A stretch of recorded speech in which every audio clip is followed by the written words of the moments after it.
Whether you call it bean bags, cornhole, or just bags, one thing you gotta call it is a whole lot of fun. While the Rustlers are enjoying their hot start to the season, they know that due to coronavirus, their dream year could be gone in the blink of an eye. The sun's out and families are returning to their favorite putt-putt course, and this one is a hole-in-one. If you know anything about Great Falls Bison athletics, you know the name Levi Torgerson. And while his time strapping on the pads here at Memorial Stadium is done, he's not yet finished making a legacy for himself on the hardwood and in the Bison record books. Not only will the Mustangs have new helmets this year, they'll also have new jerseys. So they'll look good and they'll feel good. But will it help them play good? It is warm, it is crowded, and for the first time this decade, we bring you crosstown action. Bison taking on the Rustlers. This is a young team, this is a hungry team. Only 6 guys coming back from that championship team from last year. So the focus, a lot of it, is going to be on team chemistry. So the tournament will get underway starting tomorrow, but I heard some teams might need one more. You know what, maybe I'll just stick to reporting. All right, I'll send things back to you guys. People were wondering if Fort Bend saved anything for this week's matchup against Cascade after their offensive explosion against Ennis last week, and clearly the answer was yes. You can't talk about the Argos if you're not going to talk about Zacchaeus Darko Kelly, the man with the thunderous dunks, but the man who's not just all about flash, he's all about putting the ball in the hoop. Well, to quote the Six God Drake, started from the bottom, now we're here. Started from the bottom, now the whole team here. Now, I can't confirm or deny that Aubrey Graham was talking about the Great Falls Voyagers 2019 season, but it does fit. The Voyagers finished the first half near the bottom of the division, and while they are still in third place out of 4 teams in the division, they're just 2.5 games back of the Missoula Osprey for a playoff spot, so every game is crucial. Voyagers taking on the Mustangs on White Claw night. Not even sure how that's a thing. Top of the first, Victor Ruiz. He's going to smack a base hit that's going to score Quincy McAfee and put the Stangs up 1-0 at the time in the first. Couple batters later, Reniel Ozuna with a shot down the third base line and into the corner. Scoring is Ruiz, also scoring is Eric Yang, and Billings is up 3 after the first.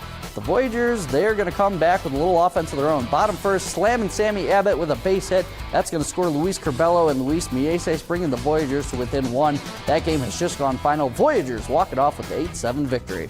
But Tony Froelich fair, sending it back like cold soup at a diner. Almost. Looking for a receiver, he finds Teague Fought up the middle for a big pickup, but the drive stalls out just like my car. If you know anything about Great Falls Bison athletics, you know the name Levi Torgerson. And while his time strapping on the pads here at Memorial Stadium is done, he's not yet finished making a legacy for himself on the hardwood and in the Bison record books.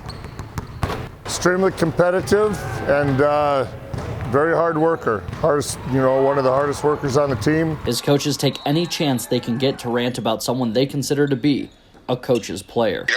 Every football team needs a guy that's a go-to guy, a guy that can get the job done, a guy that you design, your offense or maybe even possibly your defense around. Levi is the youngest of 3 Torgerson boys, all 3 of whom have come through Great Falls High and made a big impact in their respective sports. He's the last in a fairly long line, probably about 10 years of Torgersons.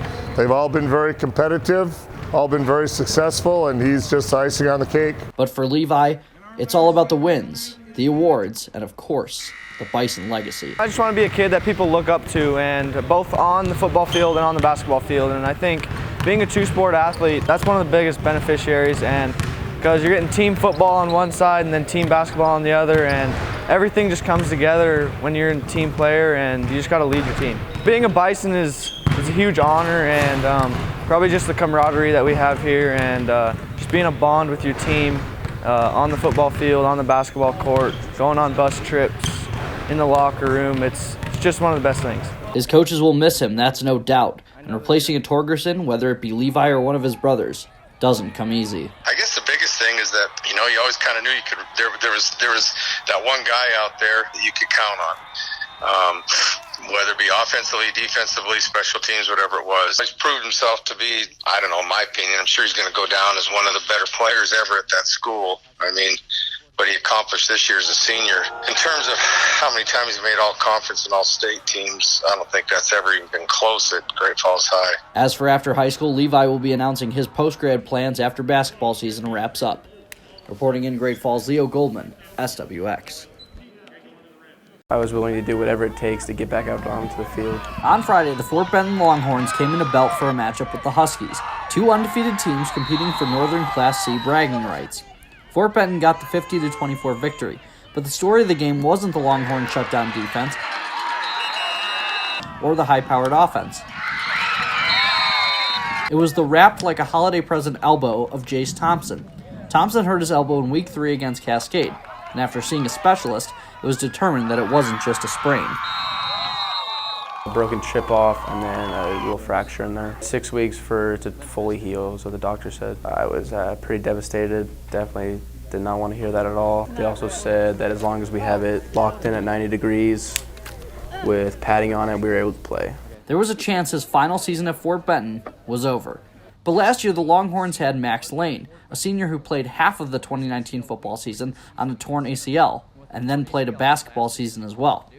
So when Jace looked back to last year, that was all the motivation he needed to find a way to play. It was kind of tough to sit out when Max Lane had a torn ACL, and he was playing through that, so it kind of makes me look like a baby, so definitely couldn't sit out with just a broken arm. Yeah, he'll play the rest of the year. Hopefully we'll get to where it's pretty heavy workload again. My concern, of course, was can he carry the ball? Jace's dad, Jory, Fort Benton's head coach, had his doubts initially.